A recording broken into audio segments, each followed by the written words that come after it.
Hello everyone, welcome to our channel Happy Learning. So நம்ம இன்னைக்கு வீடியோவில் என்ன பார்க்க போகிறோம் அப்படின்னா 25 இங்கிலீஷ் டெய்லி யூஸ் சென்டென்சஸ் தான் பார்க்க போகிறோம். ஸோ நம்ம இங்கிலீஷ் பேசுகிறதுக்கு நமக்கு முக்கியமாக தேவைப்படுறது கிராமர். அந்த கிராமர் இல்லாமல் பேச முடியாதா அப்படின்னு கேட்டால் கண்டிப்பாக பேச முடியாது தான். பட் சில பேர் நீங்கள் பார்த்துருப்பீங்க, இங்கிலீஷ் அவங்களுக்கு எழுதவும் தெரியாது, படிக்கவும் தெரியாது. ஆனால் இங்கிலீஷ் ஃப்ளூயண்ட்டாக பேசுவாங்க. அது எப்படி நீங்கள் யோசிச்சிருக்கீங்களா? அதுக்கு முன்னாடி நீங்கள் டே 1 டே 2 இந்த 2 வீடியோவும் நீங்கள் பார்க்கல அப்படின்னா நான் இங்கிலீஷ் வேர்ட்ஸ் அப்லோட் பண்ணியிருந்தேன். அந்த வீடியோஸையும் பார்த்துட்டு வாங்க. அப்போ தான் உங்களுக்கு இந்த வீடியோ கிளியராக புரியும். ஸோ அது எப்படின்னு யோசிச்சுட்டே இருங்க. நான் கடைசியாக சொல்கிறேன். எனக்கு இரண்டும் பிடிக்கும். எனக்கு இரண்டும் பிடிக்கும். இதை எப்படி சொல்லலாம்? எனக்கு அப்படின்றத ஐ, பிடிக்கும்னா லைக், இரண்டும் அப்போ ரெண்டையும் சேர்த்து நம்ம பிடிக்கும்னு சொல்லும் போது ஐ லைக் போத் அப்படின்னு தான் சொல்லணும். மறுபடியும் சொல்லு, மறுபடியும் சொல்லு. சொல்றதுக்கு என்னது? சே. மறுபடியும் அப்படின்னா ட்ரை பண்ணுங்க, நீங்களும் என் கூட சேர்ந்து ட்ரை பண்ணுங்க. சே ஒன்ஸ் அகைன், சே ஒன்ஸ் அகைன். ஆமாம் நிச்சயமாக, ஆமாம் நிச்சயமாக. ஆமாம் அப்படின்னா என்னது? எஸ். நிச்சயமாகக்கு அஃப்கோர்ஸ். அப்போ எஸ் அஃப்கோர்ஸ் அப்படின்னு நம்ம சொல்லணும். எனக்கு ஞாபகப்படுத்து, எனக்கு ஞாபகப்படுத்து. எனக்கு அப்படின்னா இந்த இடத்துல நம்ம மீ அப்படின்னு சொல்லணும். ஞாபகத்தை என்ன சொல்லுவோம்? ரிமைண்ட். அப்போ ரிமைண்ட் மீ. ரொம்ப சிம்பிள் தான், ரிமைண்ட் மீ. நெக்ஸ்ட், இப்போ இல்லை, இப்போ இல்லை. இப்போனா நவ். இல்லைக்கு என்ன சொல்லுவோம்? நாட்.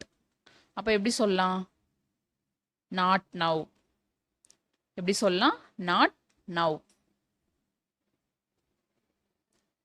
அதனால என்ன? அதனால என்ன? என்ன அப்படின்னா என்னது? வாட். அதனால அப்படின்றதுக்கு சோ. அப்போ எப்படி சொல்லலாம்? So what, so what.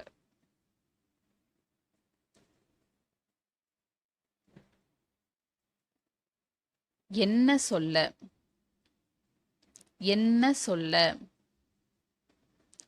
என்னக்கு என்னது? வாட். சொல்றதுக்கு சே. அப்ப இதை எப்படி சொல்லலாம்? What to say, what to say. இப்பவே முடிவெடு, இப்பவே முடிவெடு. இப்பவே அப்படின்னா என்னது? நவ். வெடு அப்படின்றத எப்படி சொல்லலாம்? டிசைட். அப்படின்னா டிசைட் நவ். இப்பவே முடிவெடு, டிசைட் நவ். காஃபி போடு, காஃபி போடு. இதை எப்படி சொல்லலாம்? ரொம்ப ரொம்ப simple. Make coffee, make coffee.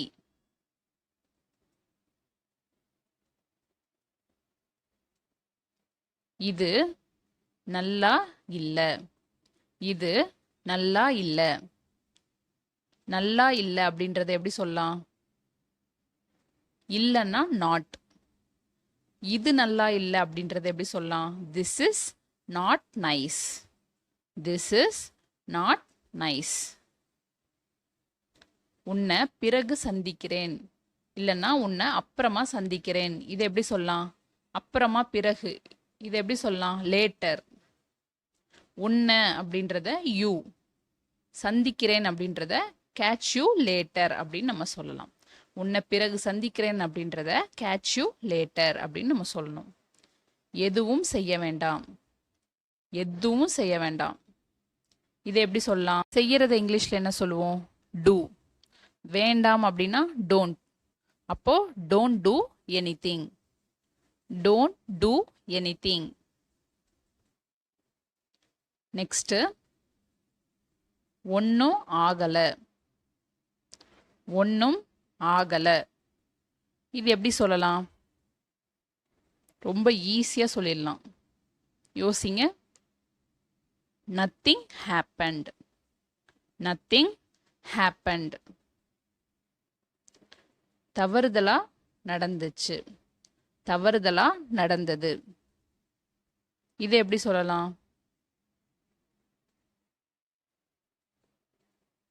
நடந்ததுக்கு எப்படி வரும்? ஹேப்பன்ட். தவறுதலா நடந்தத it happened by mistake. It happened by mistake. பேசாம இருங்க. பேசாம இருங்க. பேசாம இதை எப்படி சொல்லலாம்? பேசுறதுக்கு இங்கிலீஷ்ல என்னது? டாக். அப்போ டோன்ட் டாக். Don't talk. என்ன மன்னிச்சிடு. என்ன மன்னிச்சிடு.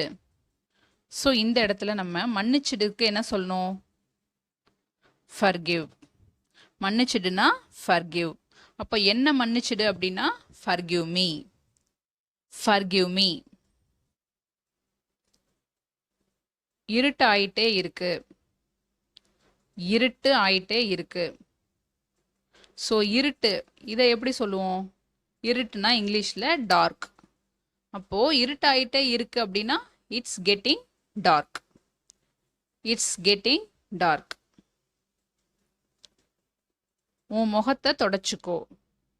உன் முகத்தை தொடச்சிக்கோ. துடைக்கிறதுக்கு இங்கிலீஷில் என்னது? வைப். முகத்துக்கு இங்கிலீஷில் என்னது? ஃபேஸ். அப்போ உன் முகத்தை தொடச்சிக்கோ அதை நம்ம எப்படி சொல்லலாம்? Wipe your face. Wipe your face. நான் சொல்றத செய். நான் சொல்றத செய். செய்யறதுக்கு இங்கிலீஷ்ல டூ. நான் சொல்றத செய் அப்படின்னா என்ன அர்த்தம்? Do what I say. Do what I say. வெட்கப்படாதே. வெட்கத்துக்கு இங்கிலீஷ்ல என்னது? ஷை. அப்ப வெட்கப்படாதே அப்படின்னா என்ன சொல்லலாம்? Don't be shy. எப்படி சொல்லலாம்? Don't be shy.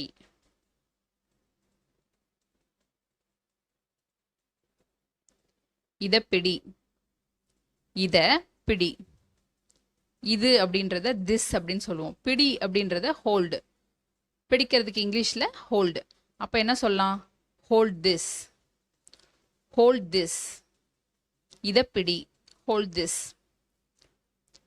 எனக்கு அவரை தெரியும். எனக்கு அவரை தெரியும். தெரியும் அப்படின்றத இங்கிலீஷ்ல எப்படி சொல்லலாம்? நோ. அப்போ எனக்கு அப்படின்னா ஐ. அவரை தெரியும். ஸோ இன்னொரு பர்சனை பத்தி சொல்றோம். அவர் அப்படின்றதுக்கு ஹிம். I know him. தயாராக இரு. தயார் அப்படின்றதுக்கு இங்கிலீஷ்ல என்னது? ரெடி. அப்போ தயாராக இரு அப்படின்றத எப்படி சொல்லலாம்? Be ready. எப்படி சொல்லலாம்? Be ready. தயாராக இரு. Be ready. பஸ்ல இருந்து இறங்கு. பஸ்ல இருந்து இறங்கு. இறங்குறதுக்கு இங்கிலீஷ்ல என்னது? Get of. கெட் ஆஃப் அப்படின்னு நம்ம சொல்லலாம். ஸோ பஸ்ல இருந்து இறங்கு அப்படின்னா get off the bus. Get off the bus. குறும்பு செய்யாதே. குறும்பு செய்யாதே. குறும்புக்கு இங்கிலீஷ்ல என்னது? நாட்டி. ஸோ நாட்டி அப்படின்னா குறும்பு செய்யாதே அப்படின்றத எப்படி சொல்லலாம்? டோன்ட் பி நாட்டி. ஓகே, நம்ம 25 சென்டென்சஸ் இன்னைக்கு இங்கிலீஷில் கற்றுக்கிட்டோம். ஸோ நான் லாஸ்ட்டாக ஒரு பாயிண்ட் சொல்கிறேன்னு சொல்லியிருந்தேன்ல. ஸோ இங்கிலீஷ் அவங்களுக்கு எழுதவும் தெரியாது, படிக்கவும் தெரியாது. ஆனால் இங்கிலீஷ் ஃப்ளூயண்ட்டாக பேசுவாங்க. அது எப்படி அப்படின்னா லிசன் பண்ணி தான் கற்றுப்பாங்க. ஸோ லிசன் பண்ணுறதுக்கு அவ்வளோ பவர் இருக்குது. அதே கான்செப்ட் தான் இங்கேயும். நம்ம டெய்லி 25 சென்டென்சஸ் கற்றுக்கலாம். அதை நீங்கள் ப்ராக்டிஸ் பண்ண உங்களுக்கு ஈஸியாக வந்துடும். நீங்கள் எந்த இடத்துலலாம் இப்போ இந்த தமிழ் வேர்ட்ஸ், தமிழ் சென்டென்சஸை எங்கெல்லாம் கேட்குறீங்களோ அந்த தமிழ் சென்டென்சஸ்க்கு பதிலாக இந்த இங்கிலீஷ் சென்டென்சஸை நீங்கள் அப்ளை பண்ணுங்கள். ரியல் லைஃப்பில் நீங்களும் ஈஸியாக இங்கிலீஷில் பேசலாம். Happy learning. வீடியோ பிடிச்சிருந்ததுன்னா லைக் பண்ணுங்கள், ஷேர்